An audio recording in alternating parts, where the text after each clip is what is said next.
guess I'm going to go ahead and get started. I am the Plan Program Assistant. My name is Sarah Pepin. So if you have any questions on trainings coming up, or if there's any trainings you have a idea for that you want to run, just go ahead and reach out to me. What we're doing today is navigating patron challenges to library books and programs. And Edward Young has been very generous in accepting, allowing, being able to run this and being willing to. And we have a couple of trainings coming up for the rest of October. There's one on Thursday. It's dynamic children's programming. So if that's something you're interested in, all the links are on our website. And if I get a chance to, I'll try to put that link in the chat. But yeah, Edward, go ahead and take it away.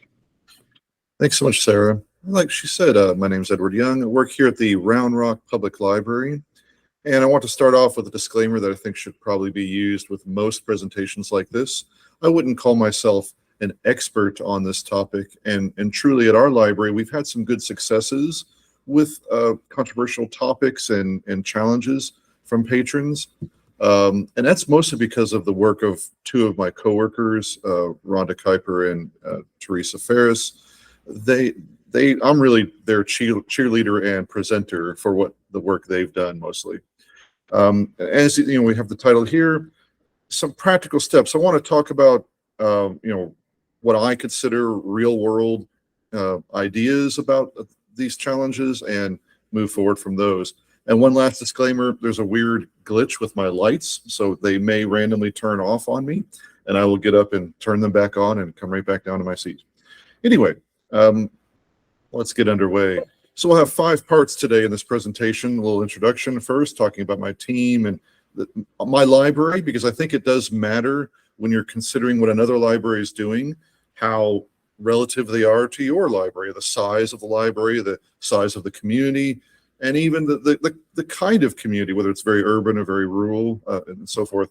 We'll talk about some big picture, way zoomed out kind of ideas in the second section, because even though it may sound daunting to bring up the word philosophy, it does really matter that you know why you're doing what you're doing, in my opinion.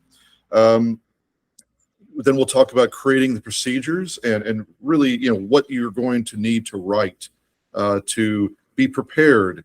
I think one of the 2 most important topics I want to focus on or argue for is that being prepared in writing really matters in a lot of the circumstances that come up with these book challenges. Customer service and first moments. This is the other primary thing that I think is so important.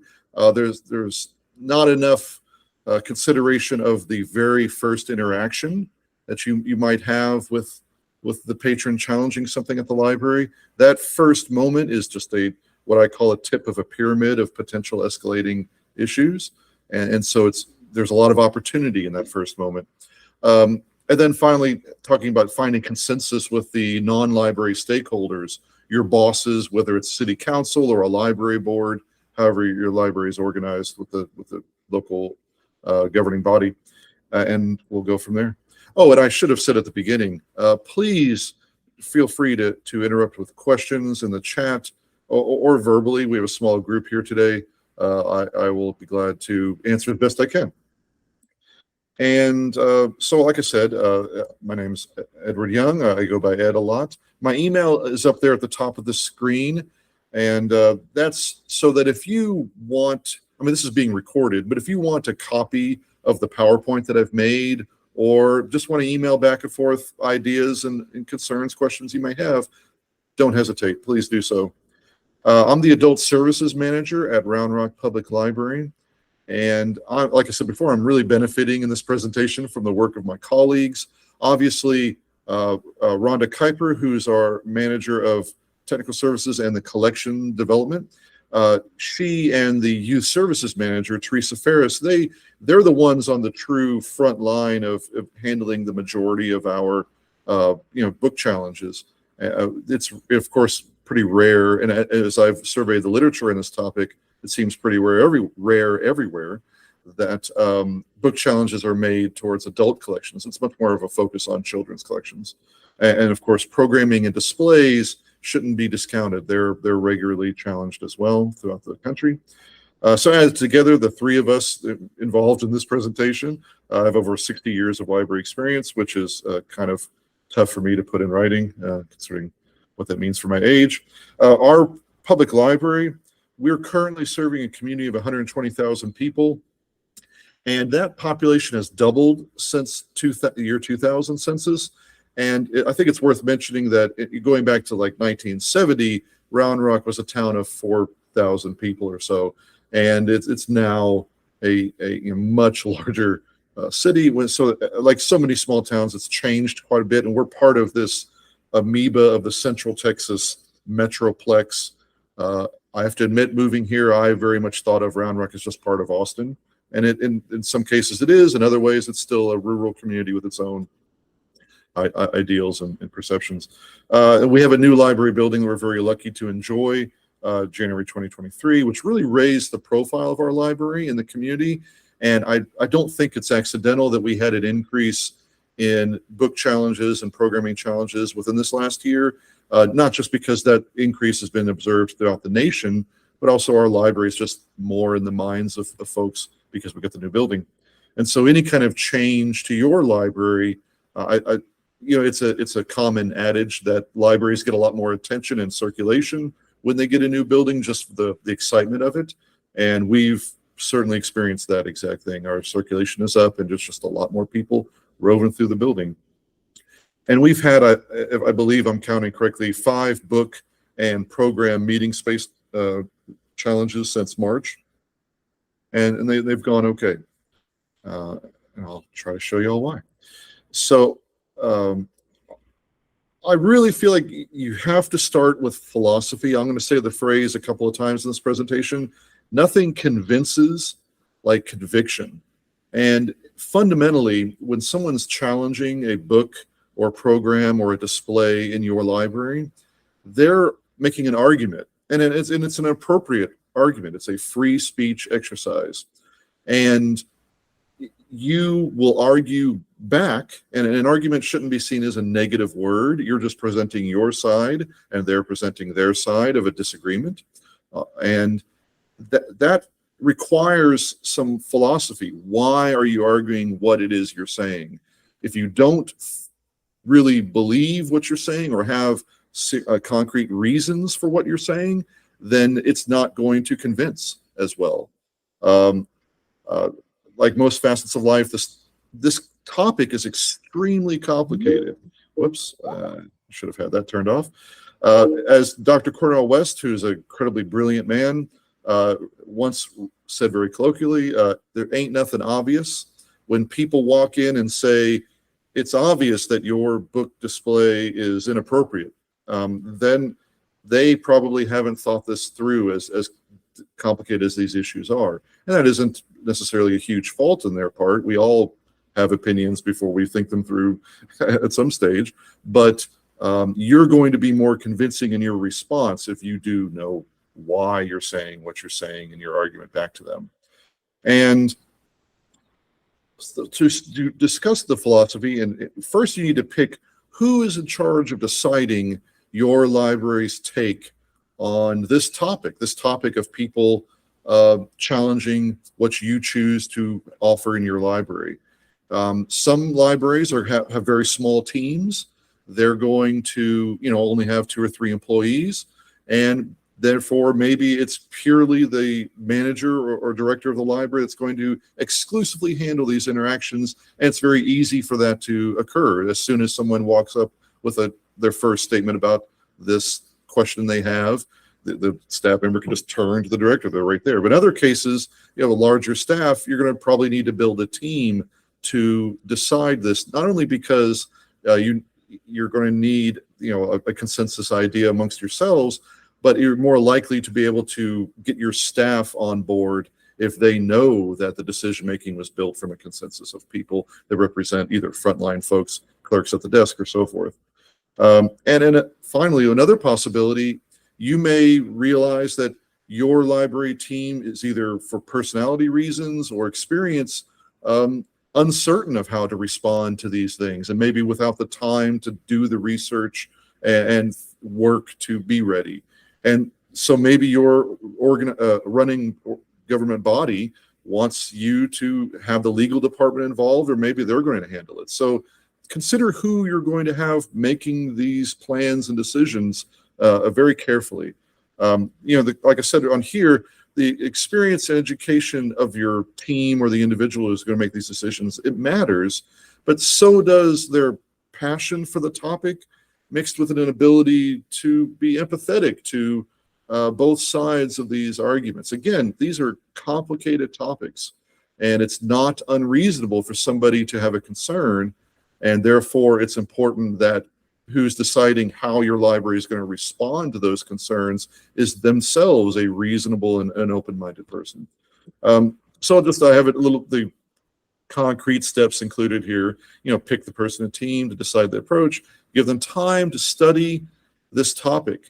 And I include the idea of reading academic articles, but I think most of us who've been to library school realize that is not a perfect encapsulation of the topic, because academic articles in the library world tend to focus on academic libraries. That's where those people work.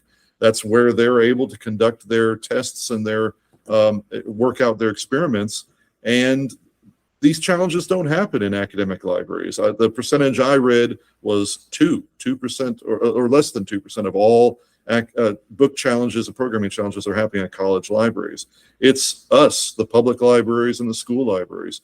And so an article written by an academic librarian, you got to combine it with real world experience. So read other libraries' blogs about these topics. It is just somebody's opinion, but it's somebody doing the work you do, and they see the examples of what really happens.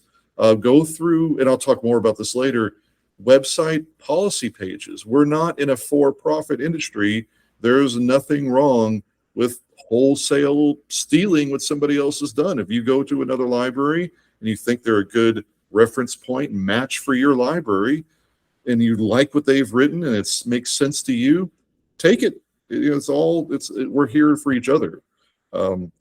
And so forth. And then once decided, explain the whys to the staff. And again, I'll mention this multiple times. It's something I think our library could actually do a little bit better for what we have published on these book challenges. Once you've decided your take and how you're going to respond to these things, and you have your reasons or your team's reasons of why this is the policy and these are the procedures, and that's what I was talking about. Hold on a second. Then you need to express why to your entire staff. That will build consensus, and they're going to be arguing whatever level you've decided that they should argue these points with a book challenger from conviction as well. They are, like I said here, they are the first contact for these challenges, and I'll harp on that a little bit later. Any questions, thoughts, concerns? Okay. And to contradict what I was partially just saying there, these are some articles from various academic journals, and of course start with the ALA. Again, these are not examples of what you would argue from necessarily to the patron making the challenge. This is more of working out in your mind why you're establishing the policies you're doing. And I have these in red, kind of like the narrative that if you're looking at it from this perspective, as an American library, our policies follow the guidelines as set down by the ALA. That's just one take on why you're doing what you're doing potentially.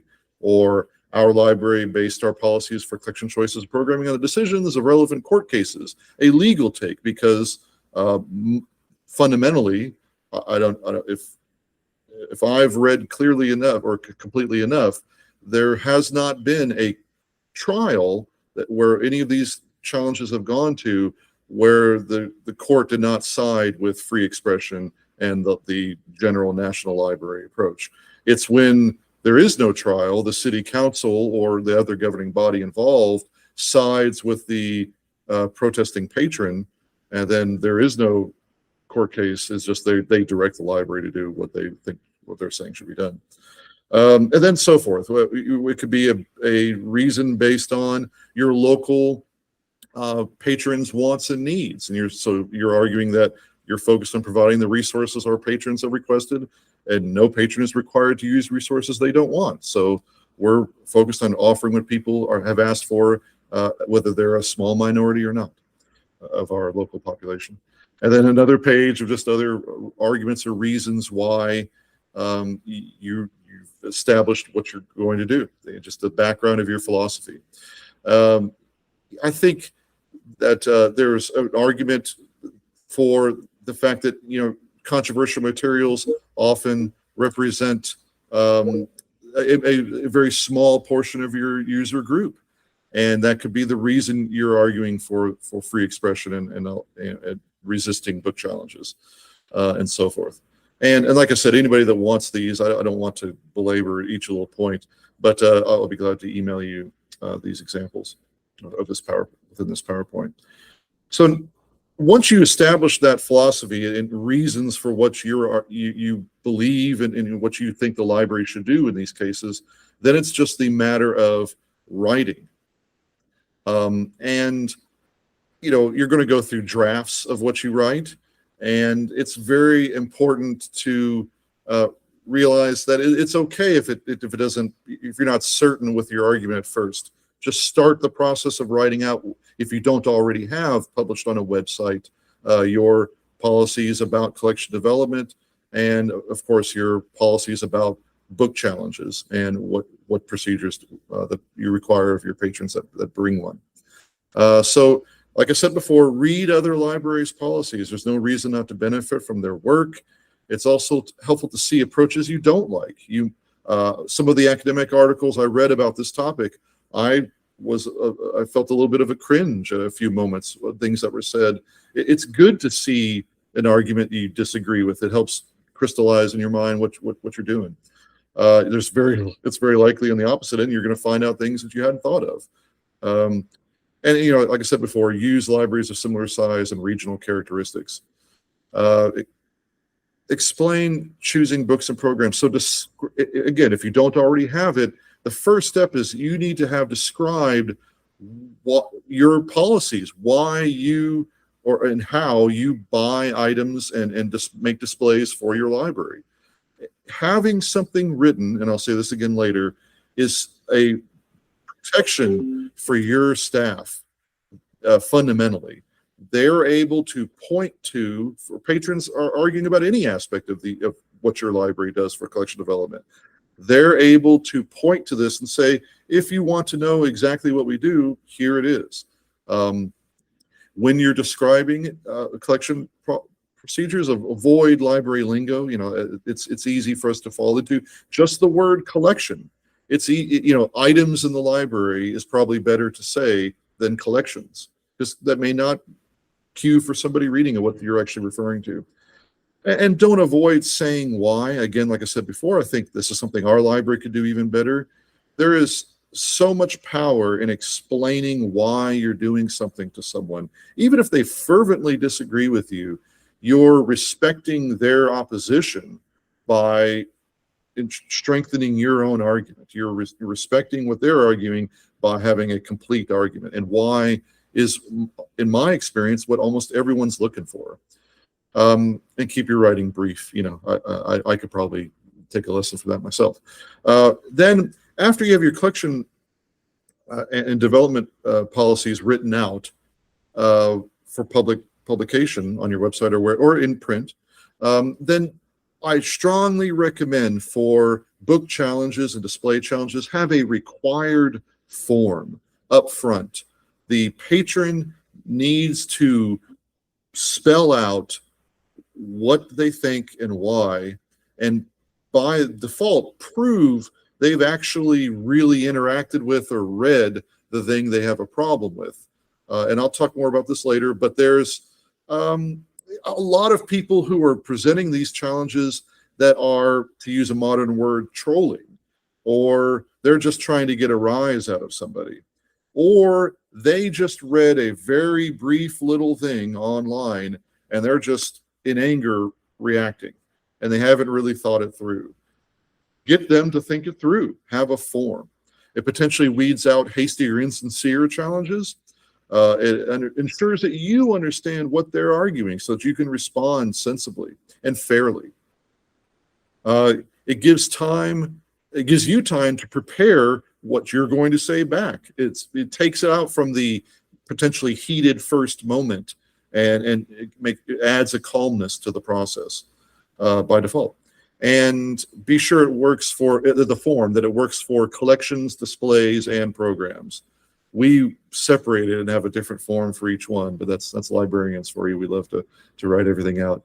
Decide and write the procedures for your team after that form is done. And so all the related documents, those need to be for the staff too. Decide who responds to challenges and how.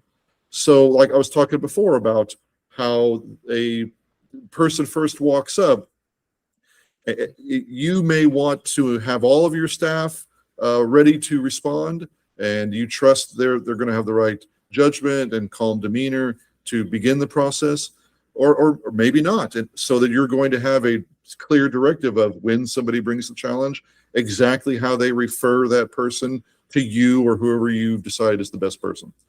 If it's all the staff, I recommend writing scripts and practicing. I run a tabletop role-playing game program for the library, and I heartily believe in that process, whether it's a psychologist doing it in therapy or a sales trainer training his staff on how to convince people to buy something. Role-playing and practicing these moments is incredibly beneficial. It feels awkward. People groan a lot of times when they begin it, but once you get rolling, it's great because you actually say the words and feel that moment of how they're going to deliver, whether they're transferring the person over to a manager or handling and starting the process right then. And as I said before, quit saying that phrase, but it's very dependent on the number of your staff. If you have a huge library, I mean, you're going to have some sort of referral process. With turnover, it's going to be impossible to have every employee perfectly prepared to handle these book challenges in the best way. So there you go. Questions, thoughts, concerns? So practical writing tips. I hope this slide doesn't come across as condescending. We're all librarians. Words are what we work with, but just some thoughts I had about this. Of course, with anything you're going to put online, live with it a while. Even if you have some professional or social pressure to get something on the website about a topic, push back on that pressure and live with things a little bit after writing them before posting them on the web. Come back to it over the weekend and reread it all. Documents are more likely to justify your policy decisions after challenges submitted, not referred to before patrons first ask about a controversial item. So in other words, think about that with what you're writing. This is something that people are going to refer to after a heated moment, possibly. That's true for all library policies. This is stuff that you use to back up what you say in that initial beginning conversation. If you have a legal department, have them read over before publishing. They see things that we don't think of all the time. Use positive language. It's a challenge sometimes, but avoiding words like can't, won't, not, etc. And you could say things like almost always possible instead of sometimes not possible. That is just a simple example, and it's tougher than that sometimes, but try your best. The psychology works. Positive language gets people thinking more positively. And then, of course, the classic, imagine yourself as a customer in a totally different industry and how you would want those explanations of their policies and procedures written. I always think of the DMV and how to get your driver's license renewed if you lose it. That's a complicated process if you don't have the documentation, if you've lost your ID. And I wish their process was better written out. So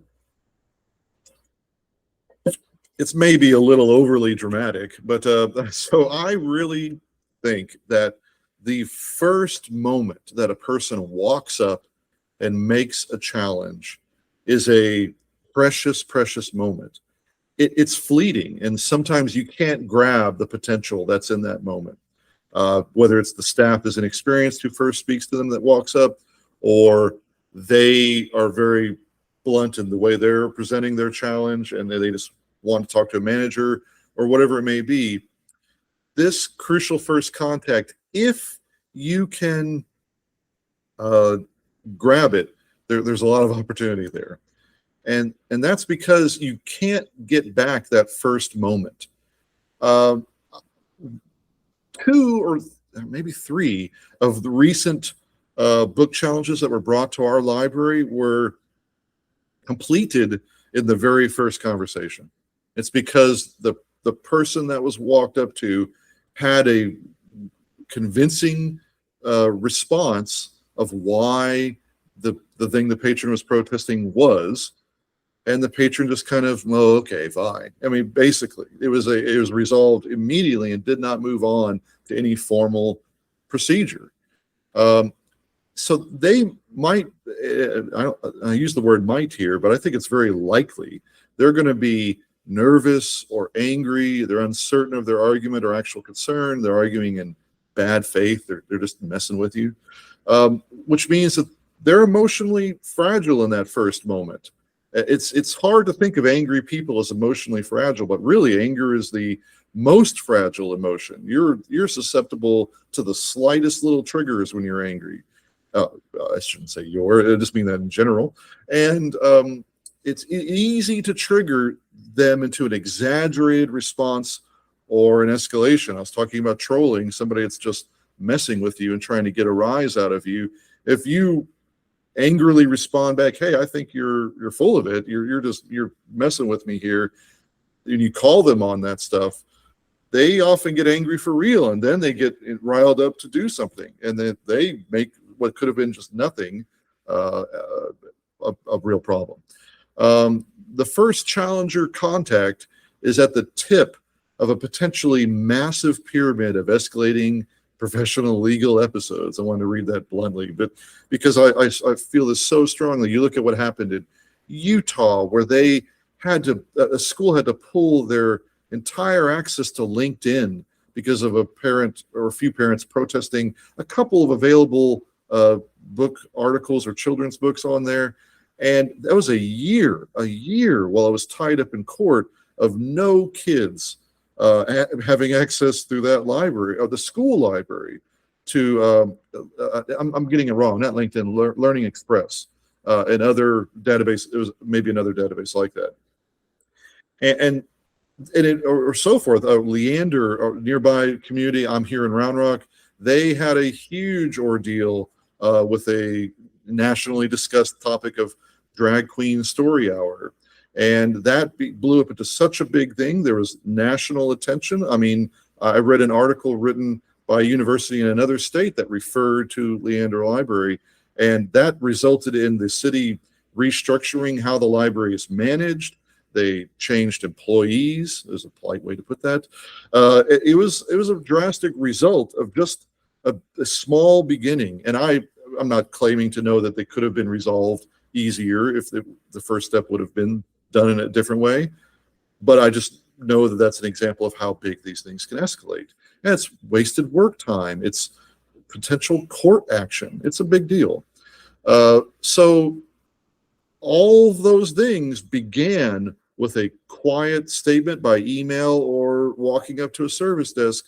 I want to speak to someone about something that I want changed at your library. And that moment is an opportunity. The ideal situation, every library employee and volunteer understands everything that you want to do in response to these things, the reasons and arguments and so forth. Immediate service goes a long way, especially for chronically grouchy people, right? There is nothing that foils a grouchy walk-up customer than having the perfect, no problem, I get this handled, we got exactly what you want to hear. That moment, a lot can be done. Um, and this might be a reality for a small library, but like I said before, it's more likely that you will want this crucial first contact to be handled by your best. And I want to say to that may not be me. I may not be the best person to have a book challenge referred to start the process of interacting with that patron. Think about that.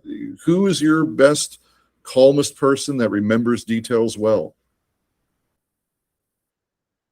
And there's just more ideas on this.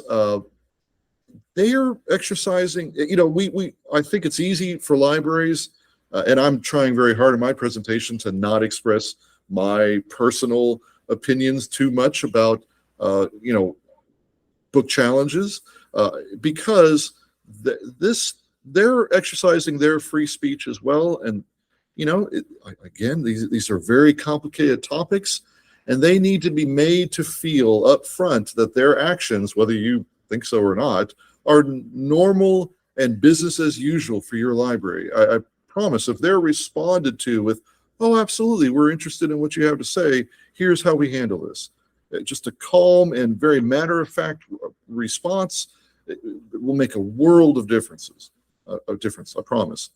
Oh, there's an editing faux pas. And there's a script,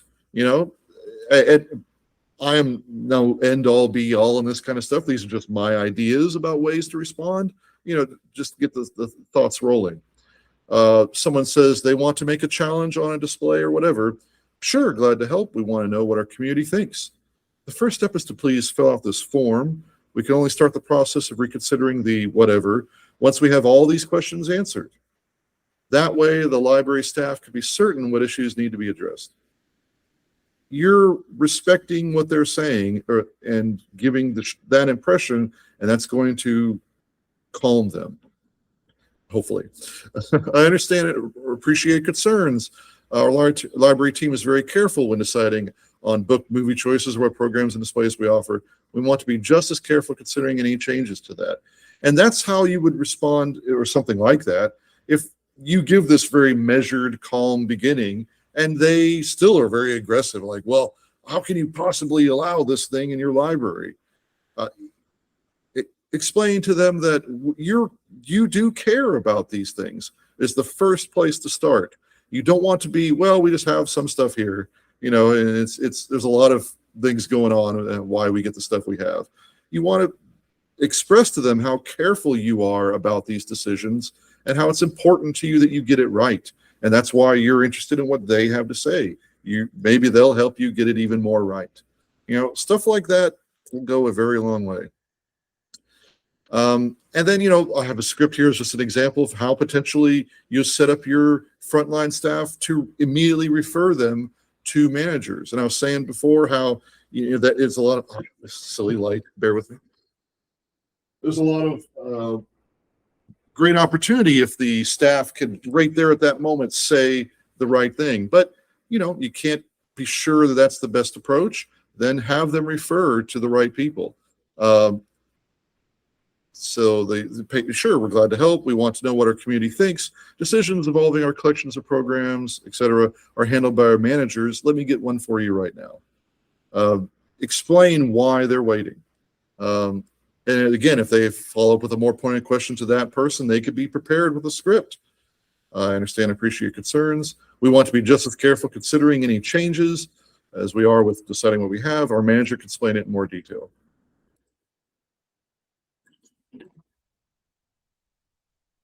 Well, I'm just flying through this a little bit faster than I intended, but getting your stakeholders on board. This is, again, reading through examples of what's happened around the country, this is the primary thing. I said, when it goes to court, the courts, again, I've never saw a contrary example, side with the libraries because of the First Amendment. But many of these situations do not go to a court. They simply are a patron protest at the library. The library disagrees with the patron's challenge and says we're not going to change anything. The complaining patron takes that further to city council or city managers or whomever, They hear their argument and disagree with the library, and then overrule the library and tell the library, we're the city managers, you're our employees, you will remove this. You will change what you're doing and you will change your policies. And so getting them on board with what you think might be the most important fundamental step you can take. Nothing is as convincing as conviction. You believe, after thinking it through and making your arguments and writing it all out, why you're doing what you're doing. Then you have to have those stakeholders, the city manager, whoever it may be, also as convinced and have the same conviction of why the library is doing what it's doing. This is obvious, of course, but I mean, no amount of preparation is going to cover everything. Our policies here at Round Rock Library aren't perfect. I'm sure there's gaps we haven't considered, but and as an example, our biggest challenge and protest we had this year actually had nothing to do with our library's decision making. Fundamentally, it was actually a group that privately rented one of our meeting rooms, not library partnered in any way. They rented a meeting room and very loudly through social media and in public at different churches and elsewhere proclaimed what the meeting was about, basically saying we want story times that are from our perspective, story times that we trust. And so they basically, as a private entity using one of our neutral meeting spaces and paying for it, were conducting their own story time. And other people got wind of that and were very upset that the library was going to allow this group to have a book challenge centric story time. But that was fairly easily handled by two things. One, we calmly allowed both groups to exercise their free speech and a right to assembly.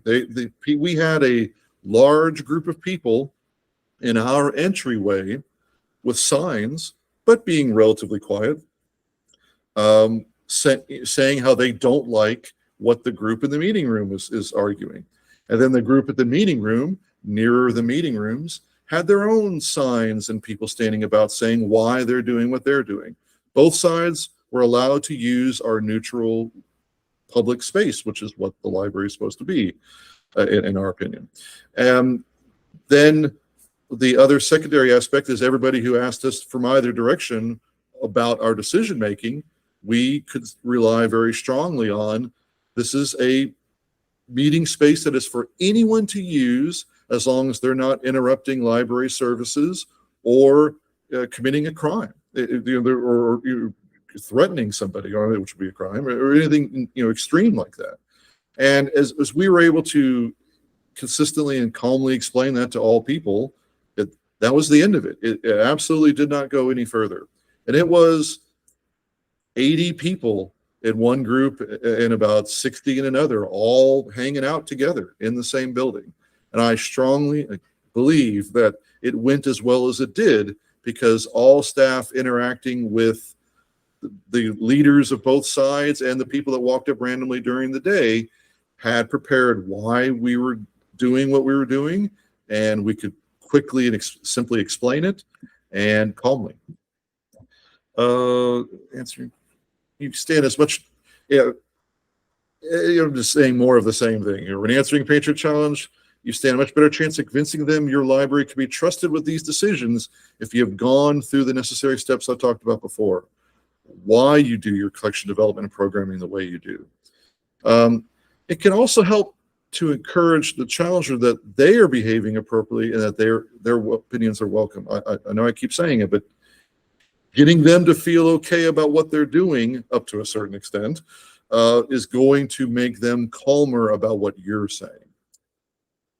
And this first discussion, I said I was going to harp on this, but it could be just that.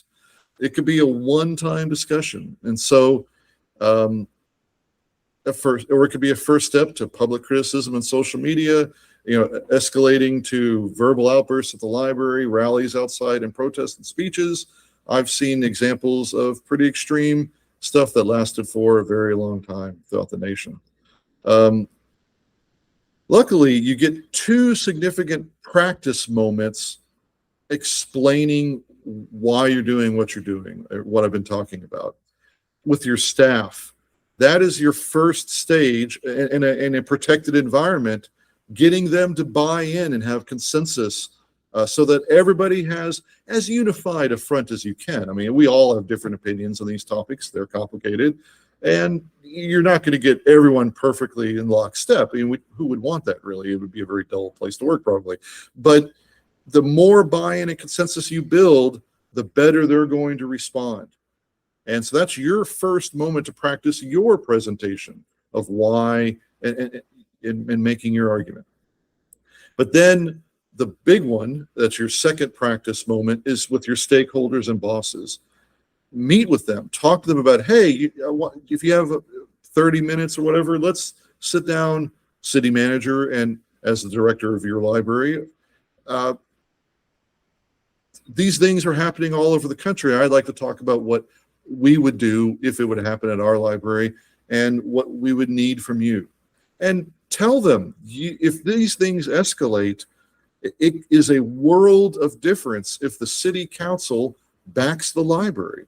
Because again, if the city council backs your library in your refusal of a book challenge on whatever grounds you deem appropriate, then the only other recourse besides being publicly annoying is a lawsuit, and the lawsuits go the library way.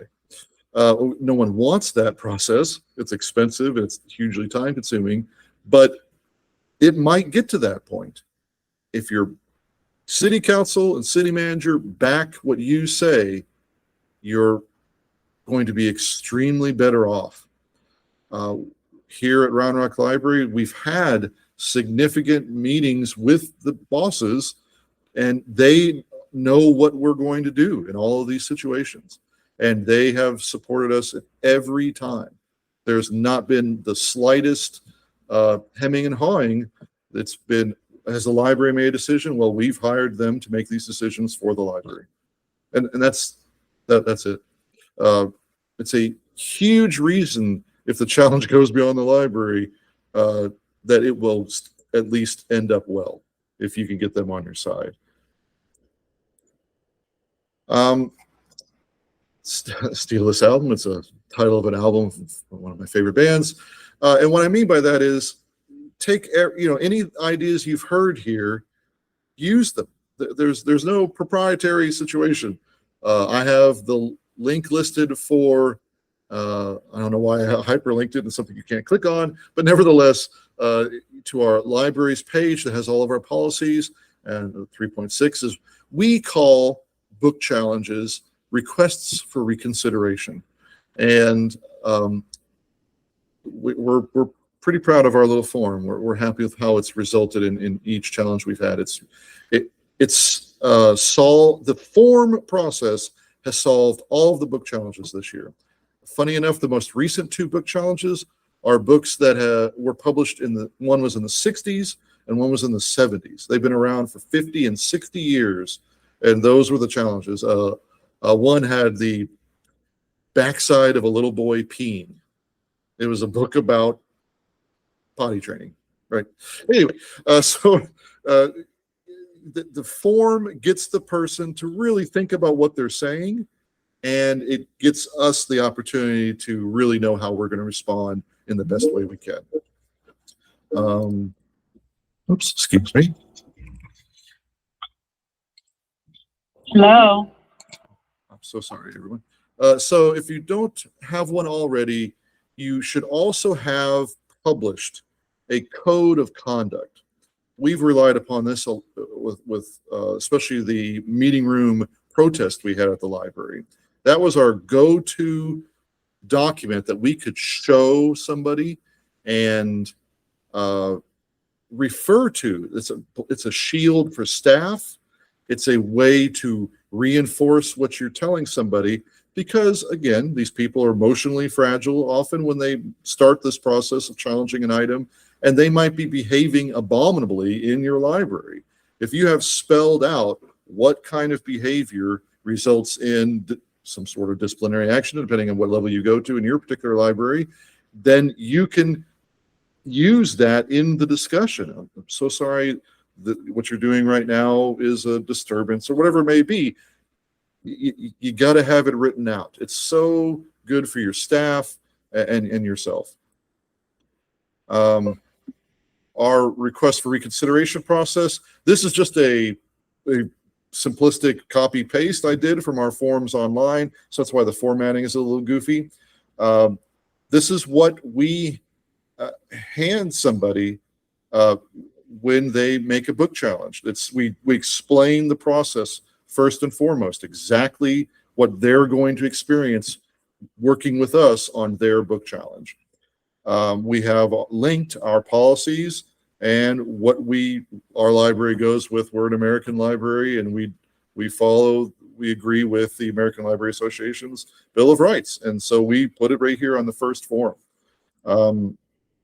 Then again, I apologize for the formatting, the way it looks. It looks better on our form, I promise. So we then hand them this form, and we have the instructions. We do not take a request for reconsideration form from somebody if every blank has not got something in it, even if it's just NA.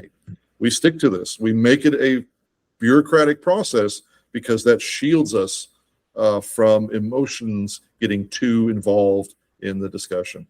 And I'm not going to read through all of it, but you can see there. One thing I'd like to highlight: have you read or viewed the material in its entirety? Because it's context, as we all know, in so many cases, when a YA book has a romantic scene between characters, there's context in all the good books that justify anything that the patron might have a problem with. It's important that they've seen what the author's vision was from beginning to end. In the display, or even better, a program that somebody's protesting. Well, have you attended a similar program? Do you know what's involved in the program? Have you read all the specifics? Prove it. We have them prove it. And we get them at the end there, what action, and I erase the blanks to make it fit into this screen, but what action are you requesting us to do? Sometimes they don't even know. Get them to spell it out, and we have them sign it. That is all I have on this topic today, and just want to emphasize again that I'm no expert. I appreciate talking about it. We've had some success at Round Rock Library, but like anything in life, there is some luck in our successes. And to me, the main shield we had is we were ready with everything written out, exactly what we're going to do, and we had the right people calmly and respectfully dealing with these challengers and protesters each time. Any questions?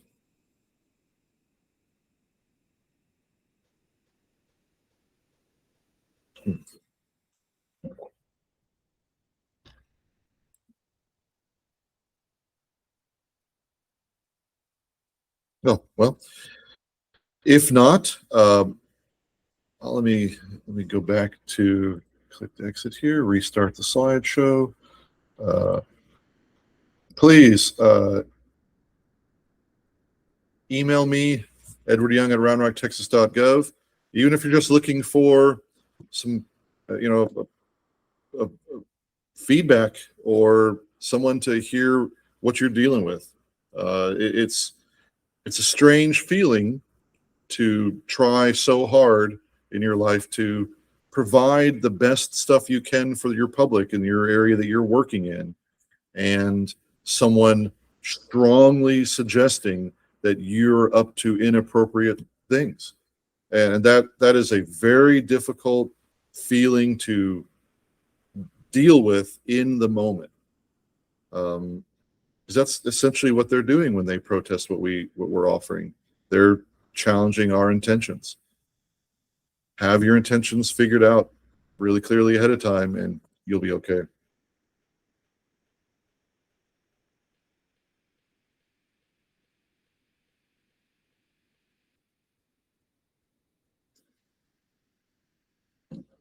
I think, Sarah, the volume is not working, even though you're not muted. But Oh, okay. Is it better now? yes. Had the microphone muted. Uh, I want to say thank you, Edward. That was really insightful and very helpful. I'll definitely take what you said with me throughout my future career too. Appreciate that. Just a reminder, this is presented by it's presented by Plan through a TSLAC grant. So the Texas State Library and Archives Commission is the one who funded this and made it possible. So very many thanks for that. And then if you are interested in any other trainings we have coming up, just right on our Plan website. They're all going to be on the front page. So feel free to check those out. But thank you all for attending, and thank you, Edward, again for your wonderful insight. No, I appreciate it for the opportunity. Y'all have a good rest of your day and be safe out there.